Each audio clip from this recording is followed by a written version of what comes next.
அவன் என்ன சொன்னா 6 கோடி பேர் உறுப்பினர் இருக்காங்க சார். மொத்தம் 146 கோடி மக்கள் நம்ம இந்தியாவில் இருக்கிறாங்க. ஃபர்ஸ்ட் ஐநா சபை சொல்லுது. அதில் 6 கோடி பேர் பிஎஃப் உறுப்பினர்கள்.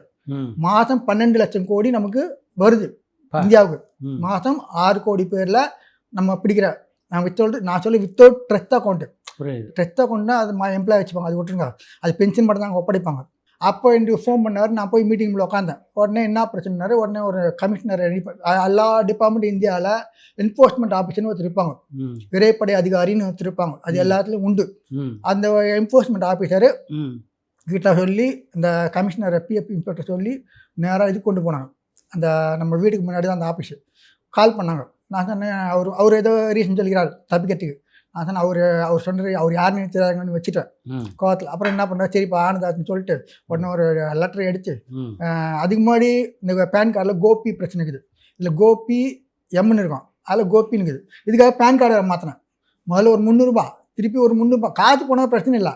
அப்புறம் என்னடா இதுன்னு சொல்லிட்டு அதுக்கு முன்னாடி இந்த ரூல்ஸ் அண்ட் ரெகுலேஷன் இப்போ சொன்னவங்க 1 மந்தில் அந்த இன்ஸ்பெக்டர் வந்து சைன் பண்ணி இப்போ உங்கள் கம்பெனி மேலே நாங்கள் நடவடிக்கை எடுப்போம் அப்படின்னு சொன்ன உடனே ஃபைன் போடுவாங்கல்ல.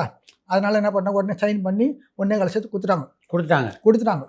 அதே நம்ம ஆந்திரா பேங்க் தான் மத்திய கிளை, நம்ம அந்த கோர்ட்டு பிஜி கிளை இப்போ யூனியன் பேங்காக மாறிச்சு அது. அதனால அவங்க கொடுத்துட்டாங்க. நானும் தேங்க்யூ சொல்லிட்டு நான் வந்துட்டேன். அதுக்கப்புறம் தான் இந்த எண்ணம் வந்தது. நம்ம டிகிரி படிச்சிருக்கோம், பிபிஏ படிச்சிருக்கோம், கரஸ்பாண்ட் தான் மெட்ராஸ் யூனிவர்சிட்டி.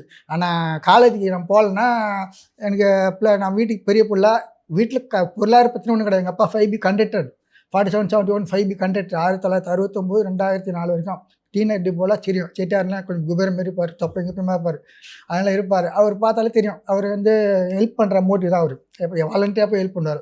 அதுக்கப்புறம் நானே இந்த வந்து யோசித்தேன், இதனால் நம்ம ஓப்பன் பண்ணக்கூடாது. அதுக்கு முன்னாடி நான் வந்து இந்த தொடங்கிறது முன்னாடி எல்லாருமே வந்து ஃப்ரீ சர்வீஸ் பண்ணிக்கலாம், ₹1 கிடையாது. எல்லோரும் எனக்கு தேடி வருவாங்க, கோபியா அண்ணனை போய் பார்க்கணும், அவர் முடிச்சு கொடுப்பாருன்னு சொல்லிட்டு வாலண்டியாக வந்துடுவாங்க. நான் என்ன இதுமாதிரி இதுமாதிரி பண்ணுறான்னு சொல்லி ₹1 வாங்கிட்டு கிடையாது. அப்புறம் ஃப்ரீ இப்போ கூட ஃப்ரீ கவுன்சிலிங் பண்ணி தான் இருக்கிறேன். ஒரு